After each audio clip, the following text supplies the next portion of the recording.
আমি আপনাকে সংখ্যা বলবো না, কালকে আজকের দিনটার পরে কালকেই তো আপনারা 10টা থেকে জেনে যাবেন কে কত আসনে এগিয়ে যাচ্ছে, কে কত আসনে সার্টিফিকেট পাচ্ছে।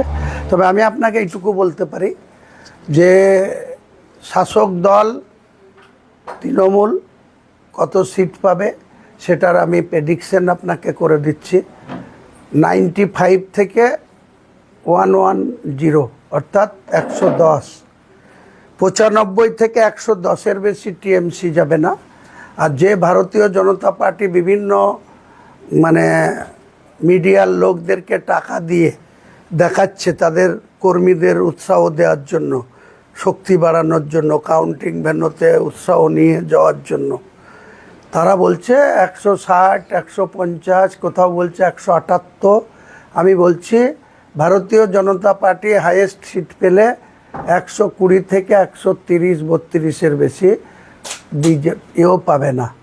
তাহলে আপনি ধরে নেন এদের হাইয়েস্টটা ধরে নেন 110, আর এদেরও হাইয়েস্ট ধরে নেন 130। তাহলে 130 আর 110 কত হয়? 240। 94-এর মধ্যে 240 গেলে কত থাকে? সেই সিট কংগ্রেস 7-8টা পাবে, সিপিএম গোটা 4টে পাবে, আইএসএফও গোটা 2 থেকে 4টে পাবে। বাকি আমাদের ডবল ডিজিটের সংখ্যা থাকবে। সে 21 হতে পারে, 31 হতে পারে, 41 হতে পারে। কি হবে কালকে দেখে নেবেন।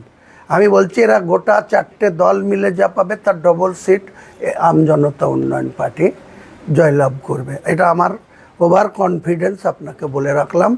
48 ঘন্টাও বাকি নেই, 24 ঘন্টাও বাকি নেই।